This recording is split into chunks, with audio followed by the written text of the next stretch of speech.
everyone. ഇന്നത്തെ ക്ലാസ്സിൽ നമ്മൾ പോളിനോമിയൽസിനെ കുറിച്ച് ബേസിക് ടേംസ് ആണ് നോക്കാൻ പോകുന്നത്. സോ നമുക്ക് ആദ്യം പോളിനോമിയൽസ് പഠിക്കുന്നതിന് മുന്നേ എക്സ്പ്രഷൻ എന്താണെന്ന് അറിഞ്ഞിരിക്കണം. സോ ഇവിടെ നോക്കാം. ഇവിടെ ഞാൻ കുറച്ച് ന്യൂമറിക്കൽ വാല്യൂസ് എഴുതിയിട്ടുണ്ട് അല്ലേ. 0, 1, 2, 3, 4 എക്സെട്ര അപ് ടു 9 വരെ എഴുതിയിട്ടുണ്ട്. ഇതെന്താണ്? ഇത് ഫിക്സഡ് ആയിട്ടുള്ള വാല്യൂസ് ആണ് അല്ലേ. ഈ ഓരോന്നിനും എന്താണ്? ഫിക്സഡ് വാല്യൂ ഉണ്ട്. സോ ഇതിനെയാണ് നമ്മൾ എന്താ പറയുക? കോൺസ്റ്റൻറ്റ് ഫിക്സഡ് ന്യൂമറിക്കൽ വാല്യൂസ് ആണ് ഇവിടെ എഴുതിയിരിക്കുന്നത് അല്ലേ. സോ ഇതിനെയാണ് ഞാൻ എന്താ പറയുക? കോൺസ്റ്റൻറ്റ് എന്ന് നമ്മൾ വിളിക്കുന്നത്. ഓക്കെ. ഇനി വേരിയബിൾസ് എന്ന് പറഞ്ഞാൽ അതിൻ്റെ വാല്യൂ ചേഞ്ച് ചെയ്യുന്നതിനെയാണ് നമ്മൾ എന്ത് പറയുക? വേരിയബിൾസ്. ഇവിടെ വേരിയബിൾസ് നമ്മൾ ആൽഫബറ്റ്സ് യൂസ് ചെയ്തിട്ടാണ് റെപ്രസെൻറ്റ് ചെയ്യുന്നത്.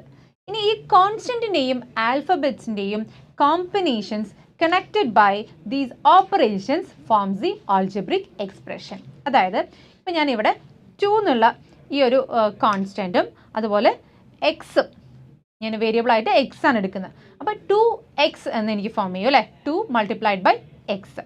ഇവിടെ 2 എന്ന് പറയുന്നതിന് കോഎഫിഷ്യൻ്റ് എന്നാണ് പറയുക. ആൻഡ് എക്സ് എന്ന് പറയുന്നത് വേരിയബിൾ ആണ്. Okay.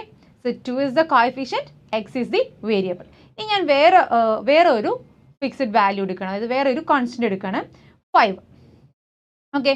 So 5 and y. Okay. So 5y. And ഇത് രണ്ടും കൂടെ ഞാൻ കണക്ട് ചെയ്യുന്നത് ഇവിടെ 5 കോഎഫിഷ്യൻ്റ് ആണ്, y എന്ന് പറയുന്നത് വേരിയബിൾ ആണ് അല്ലേ. And these 2 terms connected by addition. Okay. So 2x plus 5y. So 2x plus 5y എന്ന് പറയുന്ന ഈ ഒരു എക്സ്പ്രഷനിൽ 2 ടേംസ് ആണുള്ളത്. ടേംസ് എന്ന് പറഞ്ഞാൽ ടേംസ് സെപ്പറേറ്റ് ചെയ്യുന്നത് അഡീഷൻ അല്ലെങ്കിൽ സബ്ട്രാക്ഷൻ സൈൻ യൂസ് ചെയ്തിട്ടാണ്. സോ ഇവിടെ 2x പ്ലസ് 5y എന്ന് പറയുമ്പോൾ ഇവിടെ 2 ടേംസ് ഉണ്ട്. ഓക്കെ. ഈ അഡീഷൻ എന്നുള്ള സിമ്പിൾ ഈ ടേംസിനെ സെപ്പറേറ്റ് ചെയ്തു അല്ലേ. 2xനെയും 5yനെയും സെപ്പറേറ്റ് ചെയ്ത് 2 ടേംസ് ആക്കി മാറ്റി. ആൻഡ് ഈ കേസിലാണെങ്കിലോ 2y³ plus 7x² minus y. ഇവിടെ 3 ടേംസ് ഉണ്ട് അല്ലേ. ആൻഡ് ഈ കേസിലാണെങ്കിലോ ഇവിടെ y² മൈനസ് 17. ഇതിൽ 2 ടേംസ് ആണുള്ളത്. ആൻഡ് ഇവിടെയോ 3x to the power 2/3 minus x². ഇവിടെയും 2 ടേം ആണുള്ളത്. x raised to minus 1 plus 5. ഇവിടെയും 2 ടേംസ് ആണുള്ളത്.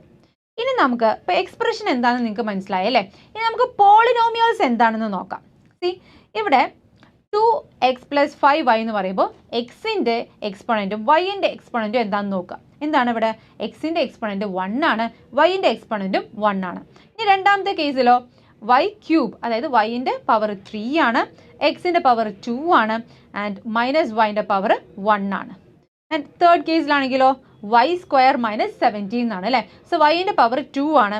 ഇനി 17ൻ്റെ അടുത്ത് ഒന്നുമില്ല അല്ലേ. ഒന്നുമില്ല എന്ന് പറഞ്ഞാൽ അവിടെ ഇൻറ്റു 1 എന്നുണ്ട് അല്ലേ. 17 ഇൻറ്റു 1 എന്ന് പറഞ്ഞാൽ 17 തന്നെയാണ്. അപ്പം നമ്മൾ ഈ 1ൻ്റെ പകരം നമ്മൾ എന്ത് എഴുതും? y to the power 0. അപ്പോൾ ഇവിടെ വൈൻ്റെ പവർ എന്താണ്? 0 ആണ്. സോ വൈൻ്റെ പവർ 0 ഉണ്ട്, 1 ഉണ്ട്, 2 ഉണ്ട്, 3 ഉണ്ട് അല്ലേ. ഇനി അടുത്ത കേസിൽ നോക്കിയേ, എക്സിൻ്റെ പവർ എന്താണ്? 2/3 ആണ്. 2/3 ആണ്. ആൻഡ് അടുത്ത കേസിൽ 2. സോ ഇനി നെക്സ്റ്റിൽ x to the power minus 1 plus 5. 5 എന്ന് പറഞ്ഞാൽ എന്താണ് അവിടെ? എക്സ് ടു ദി പവർ 0 ഉണ്ട് അവിടെ അല്ലേ. എക്സ് ടു ദി പവർ 0 ഉണ്ട്. സോ ഇറ്റ്സ് അണ്ടർസ്റ്റുഡ് ആണ് അത് അല്ലേ. സോ ഇവിടെ എക്സിൻ്റെ പവർ 0 ആണ്. ഇനി ഒരു പോളിനോമിയൽ ആവണമെങ്കിൽ എക്സിൻ്റെ അല്ലെങ്കിൽ വേരിയബിൾസിൻ്റെ ഒക്കെ പവർ ഹോൾ നമ്പേഴ്സ് ആയിരിക്കണം. അതായത് 0, 1, 2, 3, 4 എന്ന് അങ്ങനെ ആവാൻ പാടുള്ളൂ. ഓക്കെ. 0, 1, 2, 3, 4 അങ്ങനെ ഹോൾ നമ്പേഴ്സ് ആണ് അതിൻ്റെ പവർ വരുന്നത്. എക്സിൻ്റെയും അല്ലെങ്കിൽ വേരിയബിൾസിൻ്റെ ഒക്കെ പവർ എന്ന് പറയുന്നത് ഹോൾ നമ്പേഴ്സ് ആയിരിക്കണം. അപ്പോൾ ഈ കേസിൽ ഏതൊക്കെയാണ് പോളിനോമിയൽസ് എന്ന് നമുക്ക് നോക്കാം. ഇപ്പോൾ ഫസ്റ്റ് വൺ അതിൻ്റെ എന്താണ്? 1, 1 എന്നാണ് അല്ലേ. 1, 1 എന്നാണ് വന്നിരിക്കുന്നത്. So it's a polynomial. Second വണ്ണോ 3, 2, 1 ആണ്. അപ്പോൾ അതും പോളിനോമിയൽ ആണ്. തേർഡ് വണ്ണോ 2, 0 അതും പോളിനോമിയൽ ആണ് അല്ലേ. ആൻഡ് ഫോർത്ത് വണ്ണോ 2/3 എന്നാണ് വന്നിരിക്കുന്നത് അല്ലേ. ഫ്രാക്ഷൻ ആണ് അവിടെ. 2/3 ആണ്, ഹോൾ നമ്പർ അല്ല. So it's not a polynomial. ഇനി അടുത്ത കേസ് ആണെങ്കിലോ X to the power minus 1 ആണ്, ഹോൾ നമ്പർ അല്ല അത് അല്ലേ. -1 എന്ന് പറയുന്നത് ഹോൾ നമ്പർ അല്ല. സോ അതും എന്താണ്? പോളിനോമിയൽ അല്ല. റൈറ്റ്. സോ പോളിനോമിയൽ എന്ന് പറഞ്ഞാൽ എന്താണ്? Polynomial is an expression in which all the powers of variables are whole numbers. Clear? Okay. നമുക്കൊരു ക്വസ്റ്റ്യൻ നോക്കാം. Write the coefficient of x to the power 2 in each of the following. Okay. അപ്പോൾ ഇവിടെ X സ്ക്വയറിൻ്റെ coefficient ആണ് നമ്മൾ കണ്ടുപിടിക്കേണ്ടത് കേട്ടോ. So coefficient എന്ന് പറഞ്ഞാൽ എന്താ? Number associated with the variable. Okay, so ഇവിടെ 2 + x² + x എന്നുള്ള കേസിൽ എക്സ് സ്ക്വയറിൻ്റെ കോയിഫിഷ്യൻ്റ് എന്താണ്? അപ്പോൾ ഇവിടെ എക്സ് സ്ക്വയറിൻ്റെ അസോസിയേറ്റ് ചെയ്തിട്ടുള്ള ഒരു നമ്പർ നിങ്ങൾക്ക് കാണുന്നില്ല അല്ലേ? കാണുന്നില്ല എന്ന് പറഞ്ഞാൽ അതിൻ്റെ അർത്ഥം എന്താ? ഇറ്റ്സ് അണ്ടർസ്റ്റുഡ് ദാറ്റ് അവിടെ 1 ഉണ്ട്. ഓക്കെ, 1 നമ്മൾ എപ്പോഴും എഴുതാത്തതാണ്. ഓക്കെ, 1 × x² എന്നാണ്. 1 × x² എന്ന് പറഞ്ഞാൽ x² തന്നെയാണ്. സോ അതുകൊണ്ട് നമ്മൾ അവിടെ അത് എഴുതുന്നില്ല. ഓക്കെ, സോ ഇവിടെ എക്സ് സ്ക്വയറിൻ്റെ കോയിഫിഷ്യൻ്റ് 1 ആണ്. സോ 2 + x² + x അതിൽ എക്സ് സ്ക്വയറിൻ്റെ കോയിഫിഷ്യൻ്റ് എന്ന് പറയുന്നത് 1 ആണ്. ഇനി അടുത്തത് നോക്കാം. 2 - x² + x³ ഇവിടെ -x² എന്നാണ് അല്ലേ? -x². സോ x²ൻ്റെ കോയിഫിഷ്യൻ്റ് എന്താണ്? x²ൻ്റെ കോയിഫിഷ്യൻ്റ് എന്ന് പറയുന്നത് -1 ആണ്. ക്ലിയർ? ഓക്കെ, സോ നമുക്ക് അടുത്ത ക്വസ്റ്റ്യൻ നോക്കാം.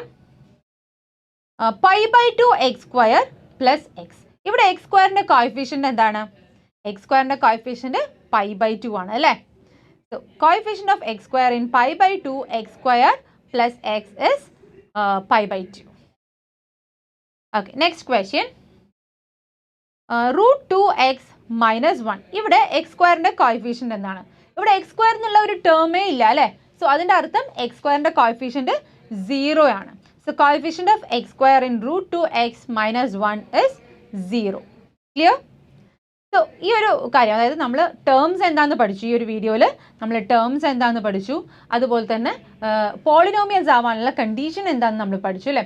സോ ഇതൊക്കെ നിങ്ങൾക്ക് ക്ലിയർ ആയിട്ടുണ്ടാവുമെന്ന് വിചാരിക്കുന്നു. അപ്പോൾ നമുക്ക് അടുത്ത വീഡിയോയിൽ കാണാം. Till then bye.